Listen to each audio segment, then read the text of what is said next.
Pessoal, boa tarde, comecinho da noite, então sejam todos muito bem-vindos para mais uma aula do nosso cursinho Território.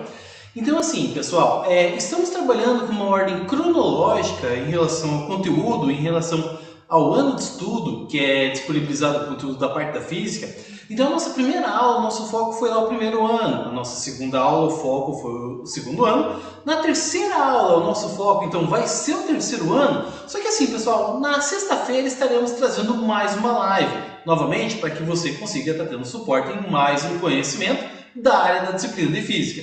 Entretanto, pessoal, o que acontece? Dessa vez é você que vai escolher o conteúdo da nossa aula, certo? Então assim, ao longo que estaremos trabalhando ali da aula, então dê sugestão de tema. Se você quer ver, sei lá, relatividade, magnetismo, mudanças de estado, gravitação. Então assim, medindo certinho qual o tema que você vai ter, que daí assim, amanhã de manhã ou ao longo do dia de amanhã, então estarei postando para vocês o tema da nossa aula e daí na sexta-feira venho e trabalho com vocês, ok? Então essa é a nossa ideia. Mais uma vez, lembrando, pessoal, que o Cursinho Território tem uma certa obrigação social. Então assim, estamos trabalhando em prol que o estudante aqui do município de Piraquara e região consiga ter suporte ao conhecimento. Então assim, nesse período de pandemia, eu como professor busco estar trabalhando juntamente com os estudantes uma forma de assim, minimizar o impacto do que está acontecendo.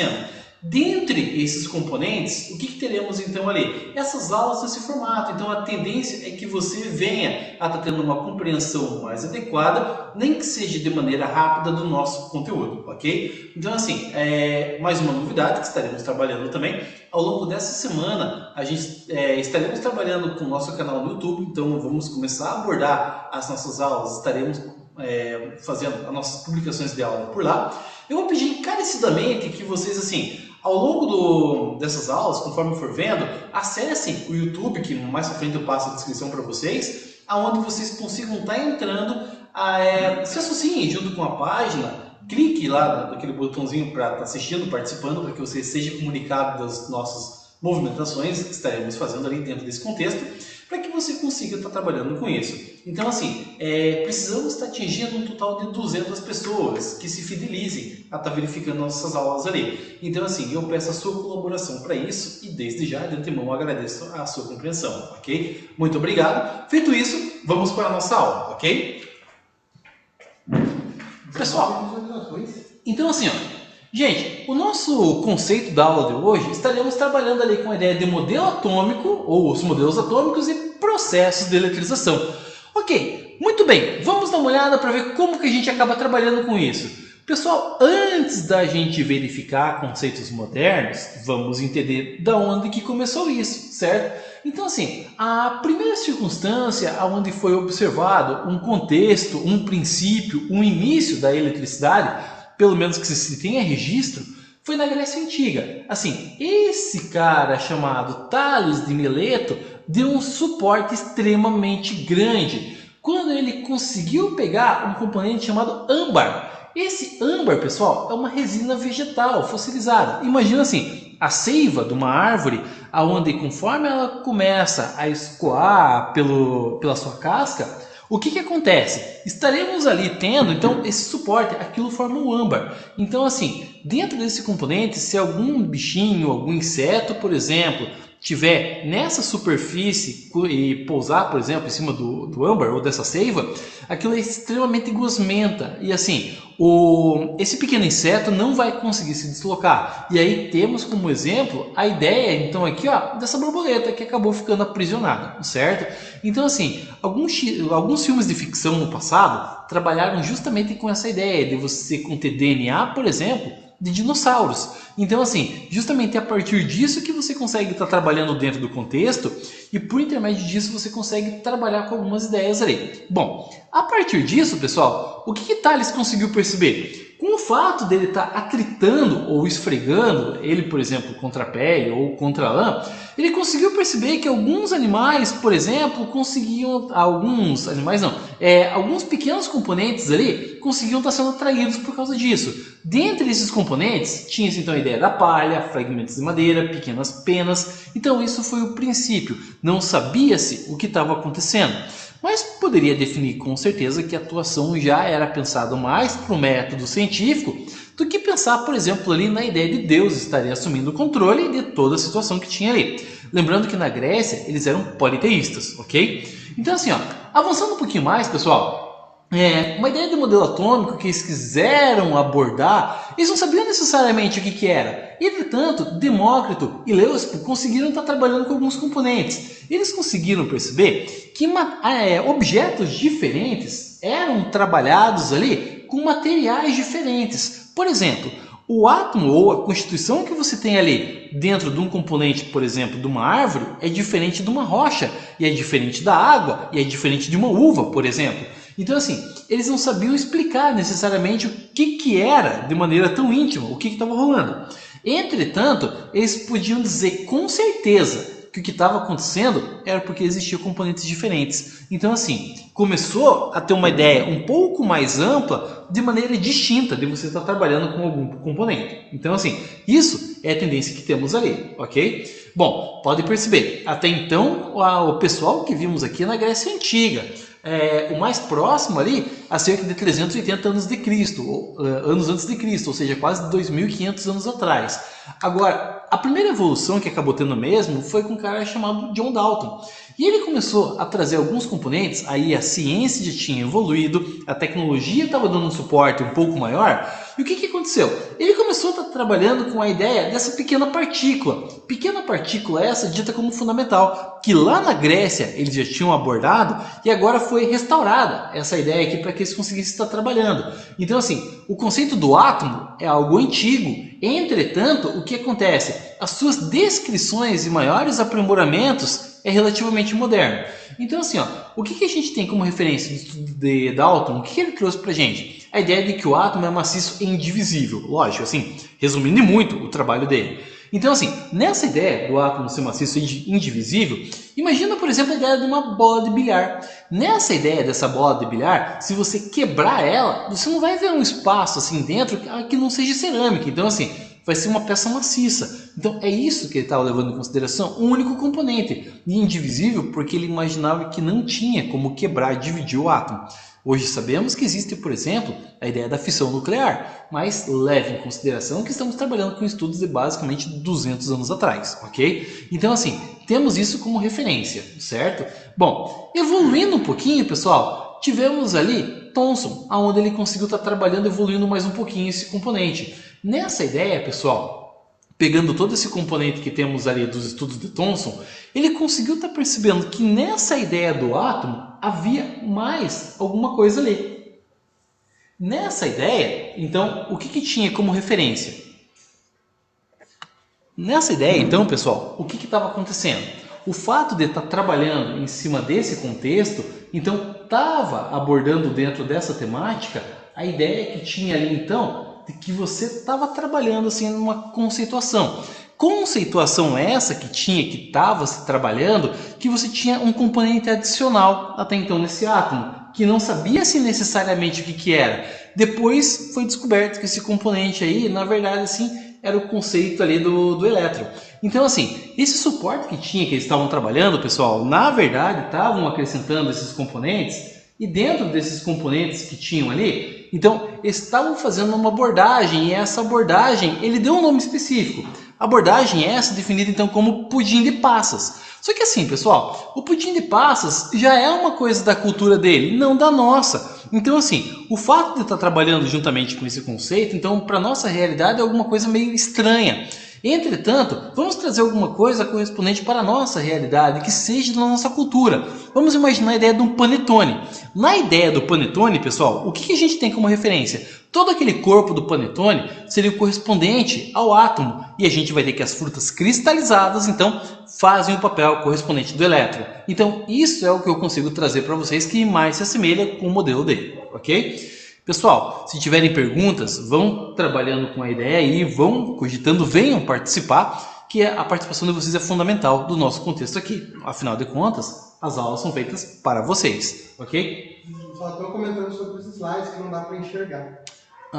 Então, pessoal, deixa eu ver se eu consigo aproximar um pouco mais. Deixa eu ver se eu imagino que aqui esteja um pouquinho melhor. Então, assim, Pessoal, então assim, até desculpa essa parte aqui, porque assim, às vezes a gente vê a configuração meio que na hora aqui, então tem coisas que a gente consegue antever, mas tem coisas que a gente acaba percebendo aqui no momento mesmo, certo?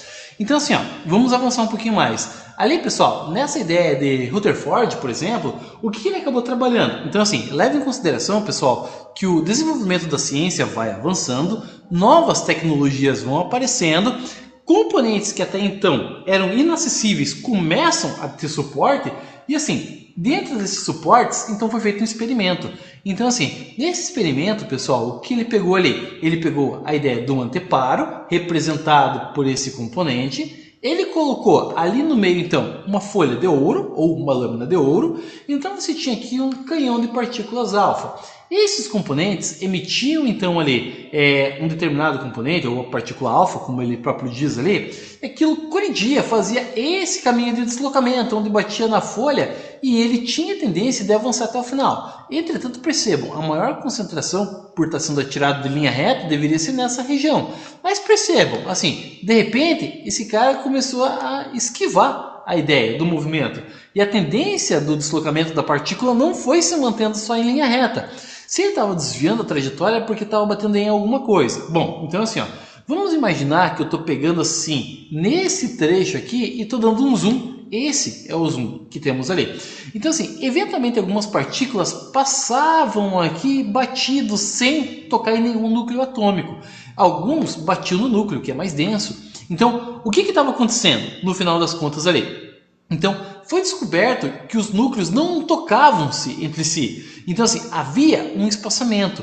Nesse modelo, então, foi descoberto que a gente tem ali, então, o que a gente chama de eletrosfera, certo? Que dá um espaçamento que temos ali, então, entre os núcleos atômicos, ok? Bom, evoluindo nesse contexto, então, pessoal, temos ali, então, Niels Bohr, onde, assim, ele teve alguns perrengues com Rutherford, mas, assim, a discussão entre eles trouxe avanços na ciência. E aí acabamos trabalhando com o modelo atômico de Bohr, aonde assim, o que foi observado? Então assim, a partir do momento que ele fez alguns testes com alguns gases, percebia que conforme você tinha ali uma incidência de temperatura, por exemplo, você conseguia perceber que ele brilhava com uma certa cor diferente, mas assim, ué, o que estava acontecendo?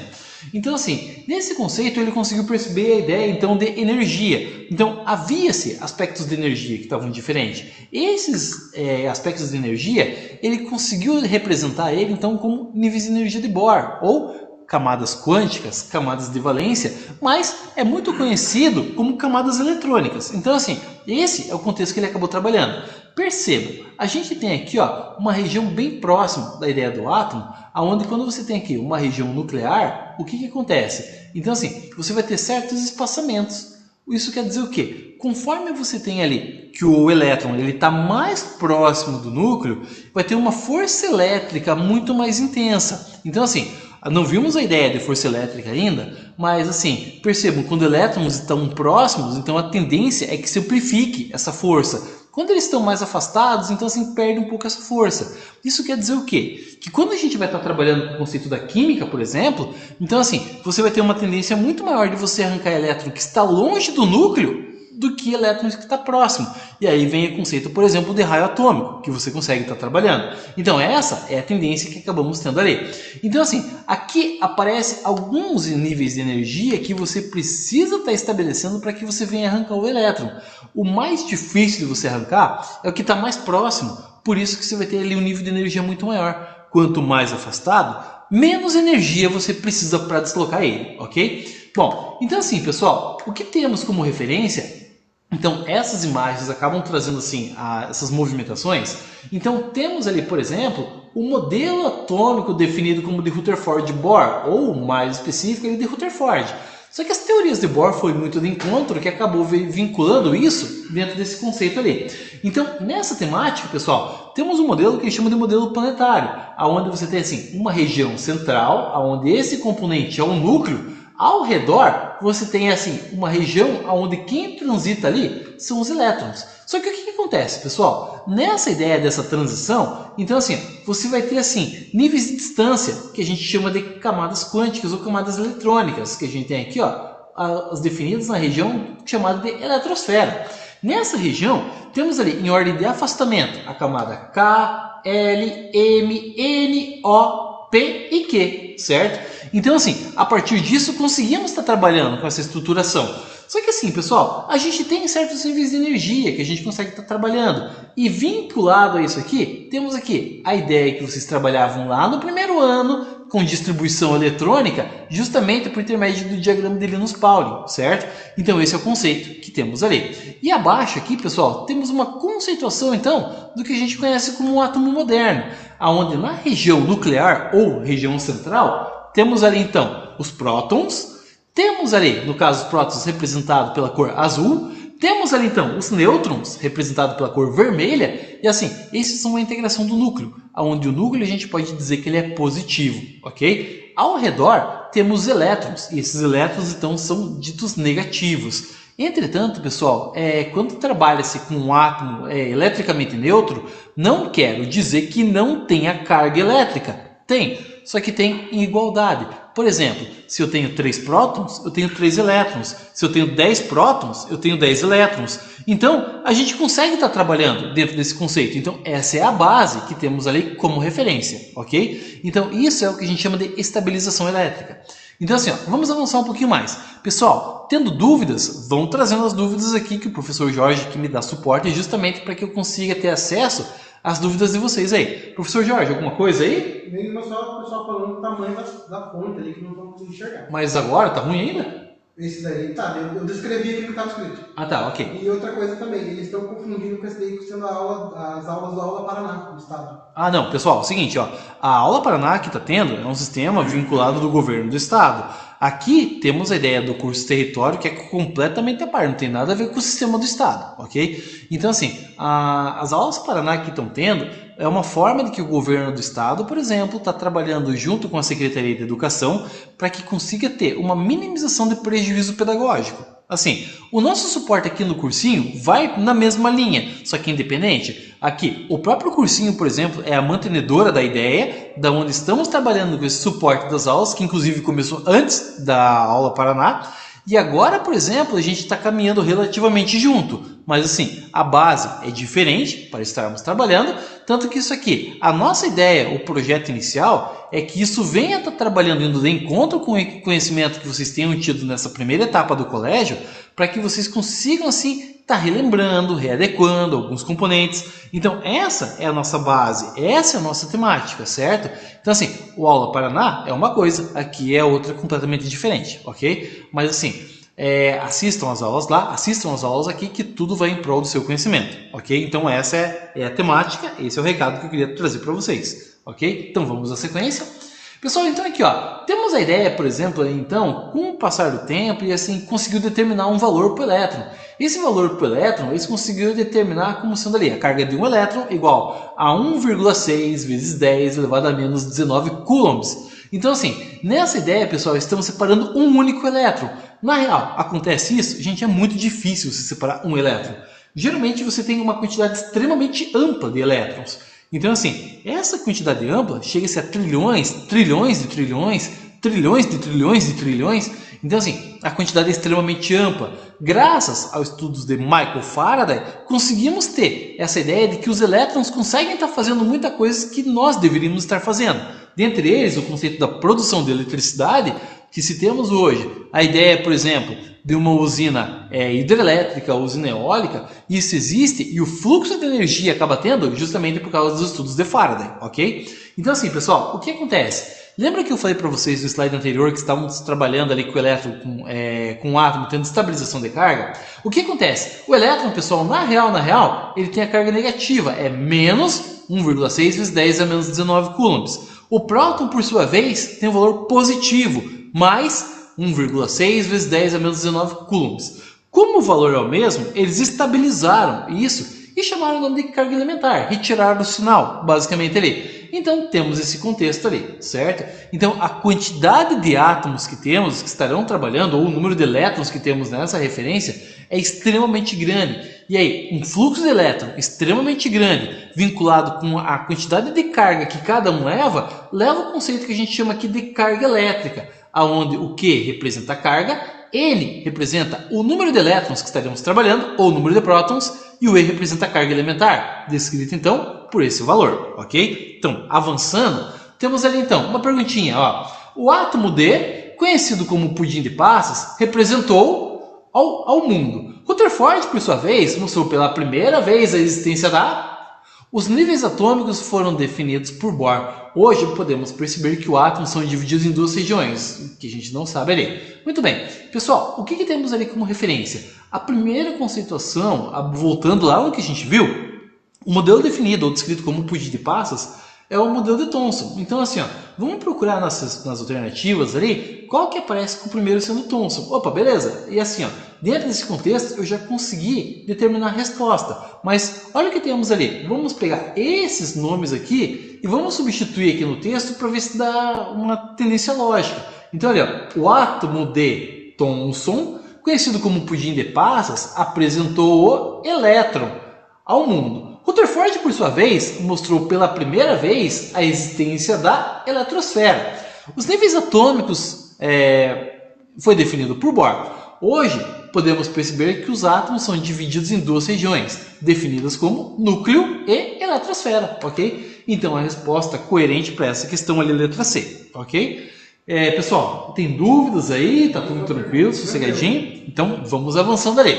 Pessoal, então assim, ó, vamos pegar alguns conceitos iniciais que temos aqui do aspecto da eletricidade mesmo. Até então, eu venho trabalhando com vocês ali para dar suporte para entrar necessariamente no conteúdo. Nesse conceito, pessoal, das cargas ali, então temos os três componentes. Prótons, que tem carga positiva, nêutron, que tem a ausência de carga, ele é neutralizado, por isso o nome é nêutron, e temos elétrons com carga negativa. Entretanto, pessoal, o que temos ali é a interação que ocorre entre eles. Aí vem uma tendência. Cargas de sinais diferentes ou componentes de sinais diferentes, eles se atraem. Por exemplo, então aqui, ó, próton atrai elétron. Entretanto, componentes sendo iguais, de mesma carga, se repelem. Então assim, próton vai tentar ficar o mais longe possível de outro próton. O elétron é a mesma coisa. Só o nêutron que não há interação porque ele não tem carga, ok? Mas então assim, aí vem aquela tendência daquele dito popular que os opostos se atraem. Bem isso mesmo. Então é essa tendência que temos ali, certo? A atração do próton, que é a carga positiva, do elétron, que é a carga negativa, ok? Avançando aqui, pessoal, temos então ali uma ideia de processo de eletrização. Pessoal, nessa ideia de processo de eletrização, o que temos ali? O próprio nome já diz. Então, assim, a eletrização é definida por atrito. No atrito, ocorre a fricção de componentes. Então, assim, vou estar esfregando um componente no outro. Nessa ideia, o que acontece? Um deles vai ter a tendência de perder elétron e o outro vai ter a tendência de ganhar elétron. Então, assim, o que ganha elétron vai ficar com uma carga negativa. Nesse caso, a ideia é você estar atritando aqui, por exemplo, a ideia de um bastão de vidro com lã.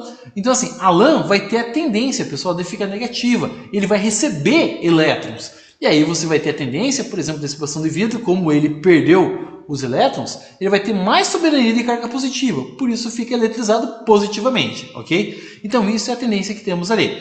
Não sei se vocês já fizeram, pessoal, mas assim, às vezes em brincadeira de crianças ou em festa de aniversário de crianças, você pega, por exemplo, a ideia de uma bexiga, atrita contra o seu cabelo, e daí assim, você coloca ele, por exemplo, assim na parede e ele fica parado.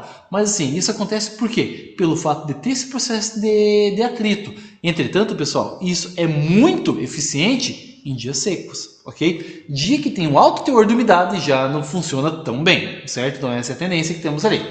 É assim, pessoal, temos uma tendência que acaba gerando esses conceitos ali, que é o que a gente chama de série triboelétrica.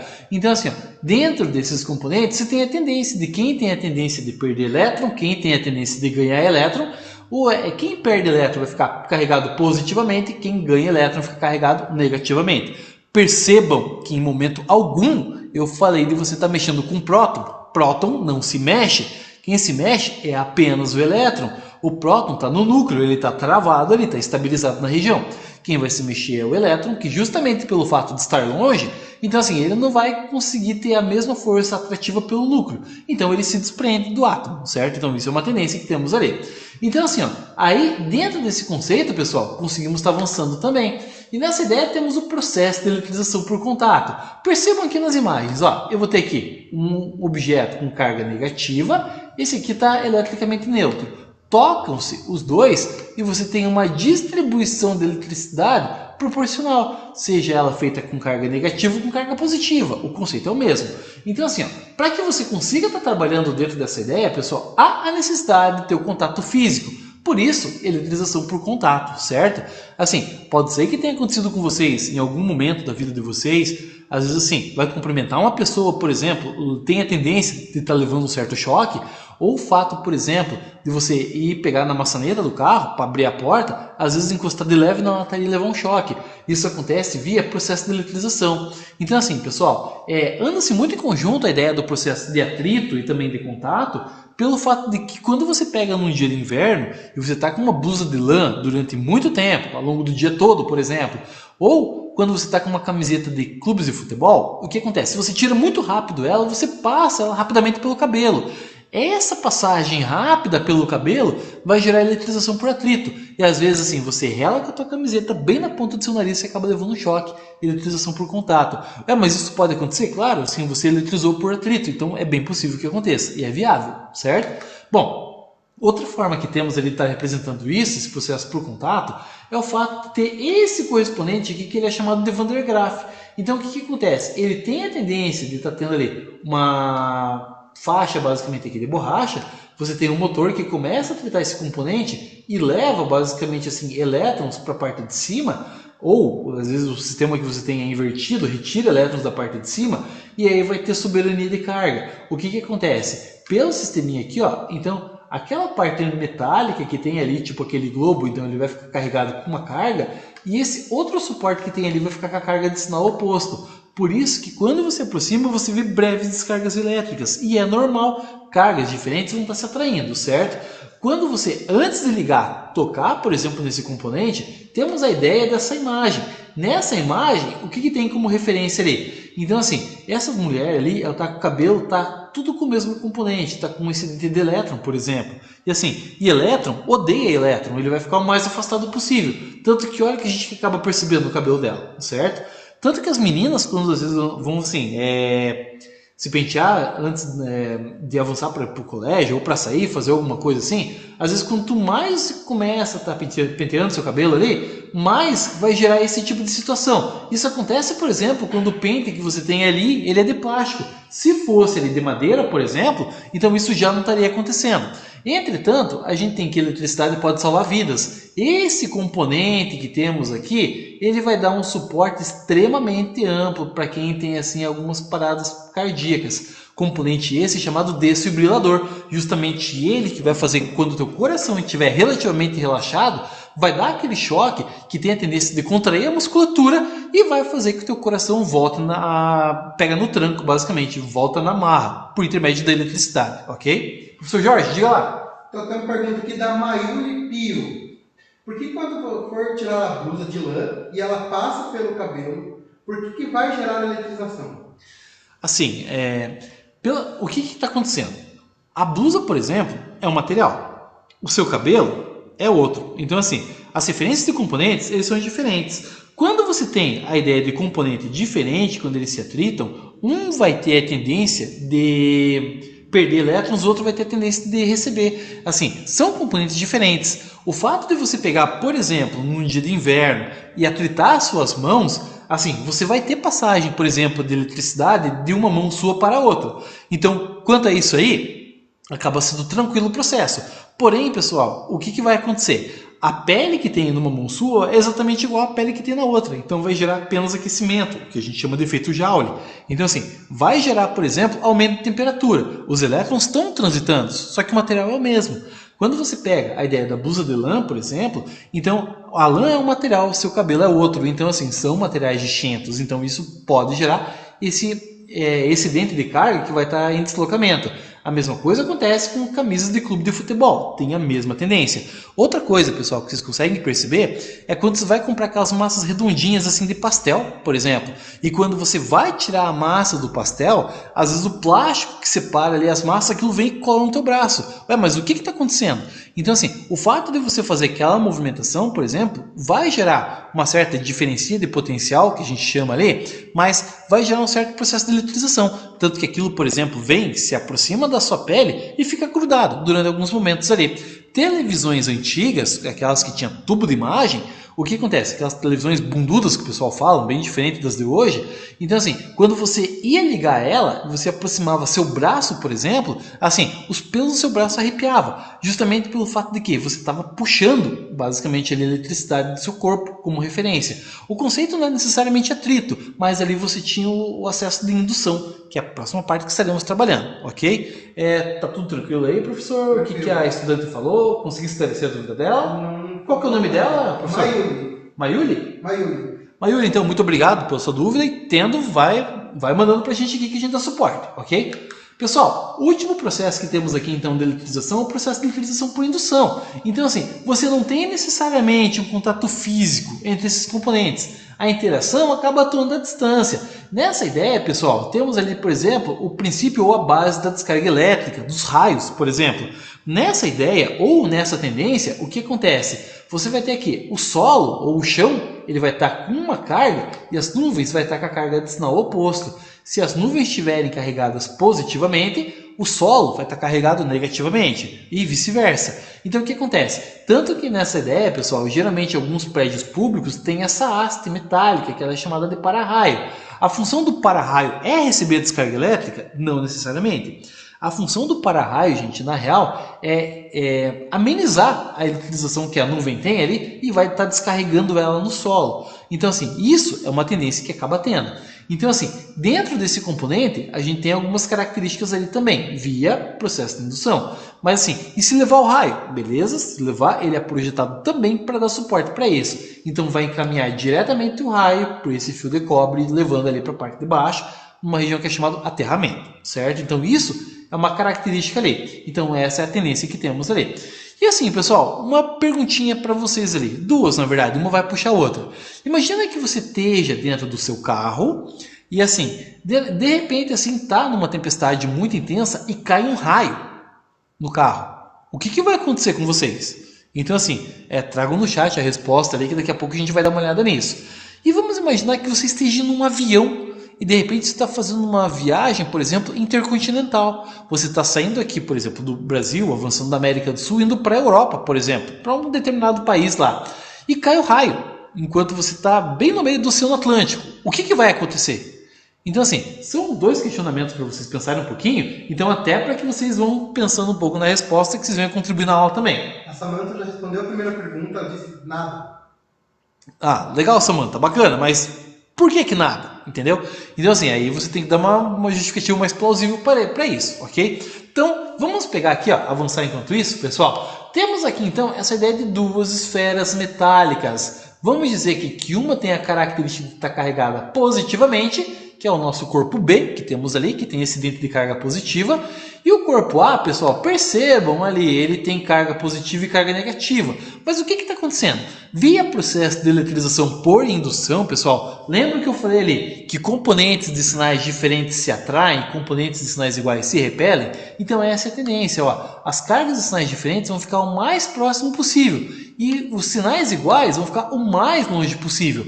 Você fez uma divisão nessa esfera por hemisfério. Um hemisfério dela, no caso ali o hemisfério do lado direito está carregado negativamente, o hemisfério da esquerda está carregado positivamente. Imagina assim uma ideia, você, menino, está namorando uma menina, que ficam bem pertinhos assim, e você não vai muito com a cara do irmão dessa menina. Ou você, menina, está namorando o menino ali, e você não vai muito com a cara da sua cunhada. Então assim, é mais ou menos essa tendência que você tem ali como referência. Esse fio que aparece aqui do lado, pessoal, é a representação internacional de aterramento. Isso quer dizer o quê? Então, quando você tem um aterramento, você tem a liberdade de fazer com que essas cargas acabem se deslocando, certo? Então, aí você gera um caminho alternativo, coisa que o corpo B, por exemplo, aqui não tem, certo? Então, isso é uma tendência que temos ali. Professor Jorge, alguém respondeu a pergunta aí? Então, a Mayuli falou que vai gerar eletrização, e a Samantha complementou. Porque a eletricidade do raio vai ficar do lado de fora, só vai acontecer alguma coisa se você estiver do lado de fora. Perfeito, meninos, é isso mesmo. Então assim, a tendência que você tem é chamada de blindagem eletrostática. Na blindagem eletrostática, o que acontece? A eletricidade ela tem a tendência de ficar na camada superficial. Como você tem uma tendência, por exemplo, de ter metal na lataria do carro, então ela vai ficar exposta ali àquela região, então ela vai ficar externa. Ela não vai para o chão por causa do quê? Por causa das rodas. Ué, mas o que tem a ver as rodas? As rodas são feitas de borracha, e borracha é o que a gente tem como isolante, certo? Dentro dessa tendência, então ali você vai ter que a eletricidade ela vai ficar perambulando pela parte externa do seu carro. Então assim, se você abrir a janela, o que acontece? Gente, pode ser que dê problema, porque ele vai entender que a parte interna do carro também pode ser uma parte externa, porque tem caminho para estar se movimentando. Então tudo fechadinho, ok? Assim... Até se essa aula for avançada para outro estado, então assim, lá você vai ter a distribuidora de eletricidade local ou regional. Aqui no Paraná em específico temos a Copel. A Copel tem equipes especializadas por município, para caso aconteça isso, por exemplo, você consiga entrar em contato com eles, eles vão vir com todo o aparato eletroeletrônico e todos os aparatos que tem ali de manuseio para fazer com que tenha o descarrego basicamente desse tendência de eletricidade em excesso para que vocês consigam sair em segurança do carro, certo? Então assim, mas caiu o carro, por exemplo, eu estou com o meu celular dentro, eu posso mexer? Pode, está interno, então tá tudo tranquilo, está dentro do conceito da blindagem, ok? Então, eu espero ter esclarecido as dúvidas para vocês ali, mas ainda tem a questão do avião, certo? Daqui a pouco, procurem a resposta ali, e a gente já vai dar uma abordagem ali. A maioria ela complementou a resposta dela, né, que ela estava digitando ainda. Vai gerar eletrização porque quando o raio cai no carro, em meio de uma chuva, o carro está com energia. E o resto do carro, que não tem metal, vai estar normal e o resto não. Assim, vamos definir um pouquinho mais essa ideia da energia que você acabou abordando aí, tá? Assim, o conceito da eletricidade você vai ter via átomo, mas o que acontece? Com a descarga elétrica ficando na parte da lataria, aí sim você vai ter um excedente de eletricidade que ele não tem para onde ir, então ele vai ficar travadinho naquela região. O que vai acontecer ali, por exemplo, com o restante da parte interna do carro e com as rodas? Então assim, ele não vai ter tanta essa movimentação dos elétrons, então assim, você está numa região chamada área de segurança. Então, assim, essa área de segurança vai garantir, assim, por exemplo, que você mantenha a tua vida ao longo de todo esse problema aí. Então, assim, isso é um conceito que a gente tem ali. Mas, de fato, vai estar dando essa diferença, justamente por causa do aspecto do raio. A quantidade de carga elétrica que você tem é muito ampla num raio. Tanto que é muito raro as pessoas que sobrevivem à descarga elétrica de um raio. Acontece, mas é extremamente raro o que acontece ali. Professor Jorge, mais alguma coisa? Tem mais uma pergunta. Tem perigo se você deixar o celular dentro do carro e explodir com o sol? Assim, o que acontece, pessoal? Quando você deixa, assim, por exemplo, a ideia do seu aparelho telefônico dentro do carro, e assim, você deixa ele fechado, por exemplo, e o carro está estacionado no sol, o que vai estar gerando no final das contas ali? Então vai estar tendo um excedente de calor e esse calor na verdade não vai estar interagindo tanto no teu aparelho, mas sim na bateria do seu aparelho. O que pode acontecer por intermédio disso? Então começa a querer dar a ideia de um sobreaquecimento. Essa ideia do aquecimento vai fazer o quê? Se você tiver uma área de ventilação, por exemplo, então assim, você consegue manter o seu celular ali relativamente frio, numa temperatura mais adequada. Agora, se você tem uma região que está abafada, está fechada, a temperatura por irradiação vai aumentando, vai aumentando, vai aumentando, a bateria, por exemplo, vai acabar descarregando um pouco mais rápido porque ela vai estar consumindo um pouco mais de eletricidade também. Ela vai estar aquecendo, então assim, ela vai estar acompanhando o que vai estar acontecendo. Então assim, se aumentar a temperatura, por exemplo, do ambiente, o teu telefone vai ter tendência de aumentar também. O grande detalhe disso, em um momento apenas, por exemplo, isso não é tanto problema. Lógico, depende do tempo de exposição que você vai deixar ali. Mas se isso for uma coisa contínua, vai começar a querer estufar a sua bateria. E se estufar a bateria, pode ser que aconteça, por exemplo, dela vir a explodir. Por isso, pessoal, alguns adolescentes têm uma mania muito boba de ir dormir, por exemplo, colocar o telefone embaixo do travesseiro. Gente, é um veneno isso. Isso assim, vai acabar causando, por exemplo, esse conceito que você vai ter ali desse sobreaquecimento, e como você vai estar depositando força em cima deles ali, o material que é o teu colchão, o material do teu travesseiro, por exemplo, em meio a todos os panos que tem ali, então ele vai formar um isolante térmico basicamente perfeito. E o que vai acontecer? Então vai gerar aquecimento, vai gerar aquecimento, vai gerar aquecimento, e aí pode ser que exploda mesmo. E aí assim, se acabar do teu telefone, por exemplo, explodindo dentro do teu carro, é uma coisa. Agora, o teu telefone, por exemplo, explodia, sei lá, tipo 3, 4 centímetros do teu rosto, pode ter certeza que o estrago vai ser muito grande, certo? Então assim, até se vocês forem procurar no Google, existem algumas imagens de pessoas que tiveram esse tipo de incidente. Então assim, gente, ocorre assim um certo grau de deformação relativamente amplo no rosto, beleza? Então assim, cuidado com isso. Assim, deixa o teu telefone, por mais que esteja carregando ou não esteja na tomada, deixa do ladinho, tem o criado mudo ou deixa no chão. É bem menos perigoso, ok? Então seria essa tendência aí. Então essa última pergunta foi do Gabriel Pires e o Matheus Souza comentou assim, fez pergunta também. Mas abrindo a janela, as borrachas do vidro não isolam a carga? Assim, não necessariamente. Leve em consideração que você não tem um isolamento relativamente perfeito. Você tem caixas, por exemplo, ali, dessa parte ali da borracha. Então, assim, você não vai ter uma volta completamente contínua. Tem algum espaçozinho, por mais que seja milímetro, que vai gerar essa brecha ali. Leve em consideração que estamos trabalhando com partícula atômica e subatômica, em alguns casos ali, que é o caso do elétron, que é bem pequeno. Então, assim, um caminho que sim, que seja, por exemplo, da espessura de um fio de cabelo, é muito grande, é mais do que uma porteira aberta para um elétron. Então assim, só para você pegar como referência, imagina que você pega uma bola de gude, por exemplo, como referência, e daí assim, e você pega um portão aberto, mas esse portão tenha, sei lá, tipo, toda a frente da tua casa seja um portão aberto. Então assim, você vai ter toda a liberdade do mundo para você estar escoando. Apesar que para os olhos humanos seja um espaço relativamente pequeno, para um elétron você vai estar pegando um ponto de vista diferente, então você vai ter passagem de carga ali, beleza? Lógico, não vai ser tão grande, mas vai estar tendo fluxo. Professor, mais alguma dúvida aí? A Mayuri até comentou, o negócio do celular é a mesma coisa que se deixar o celular debaixo do travesseiro, como você comentou, e daí ela falou assim, ou vou deixar ele carregando com a bateria já quente, ele também vai explodir. Sim, isso também gera sobrecarga, certo? Pessoal, então assim, o que acontece ali? Quando você tiver um problema com o seu aparelho telefônico, tenta deixar ele em cima de alguns objetos ali que venha a minimizar a temperatura relativamente rápido. Por exemplo, a cerâmica que você tenha, o piso bruto de uma casa. Assim, a madeira não é tão adequada, mas é melhor do que nada.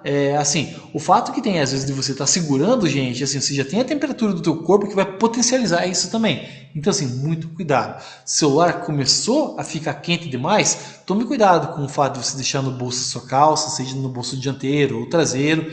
E assim, porque aquilo ali vai gerar um sobreaquecimento. Esse aquecimento é aquilo que eu falei. Uma vez só não é problema, mas se for contínuo, então isso aí você vai ter assim situações químicas que vão estar ocorrendo no interior da bateria, que isso pode gerar uma explosão. Então, cuidado com isso, beleza? Então, muito atento, certo? Professor, mais uma pergunta? Nenhum. Tranquilo? Pessoal, assim, nossa, estou super feliz da participação de vocês ali. É isso mesmo, vão perguntando.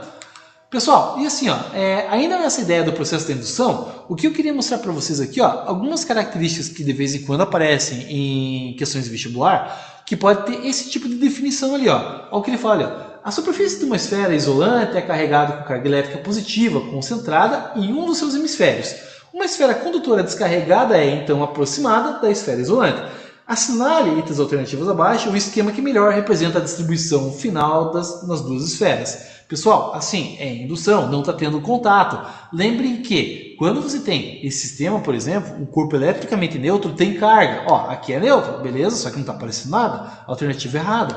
Aqui o que acontece? Aqui está mostrando assim que próton e próton tudo amiguinho. Não são, eles querem ficar o mais longe possível um do outro. O que acontece aqui, ó? Aqui está mostrando que um componente é positivo, o outro é negativo. Não é isso. Aqui esse cara também tem carga positiva. Então, assim, cuidado com essas opções ali. Aqui o que acontece? Ó, você tem que as cargas de mesmo sinal estão próximas. Não, elas se repelem, elas se odeiam, lembrem disso. E cargas e sinais diferentes se atraem. Então a resposta correta que temos ali então é a letra E, ok? Então isso é a tendência que temos ali. Então sempre atentos com isso aí. Sempre que tiver ilustração, atenção na ilustração, ok? Pessoal, e aqui ó, mais um componente que temos ali para estar dando essa abordagem, para fazer o fechamento dessa aula, é quando trabalhamos com a ideia de condutores isolantes. Alguns materiais ali, pessoal, são definidos como condutores. Exemplo, metais de uma maneira generalizada.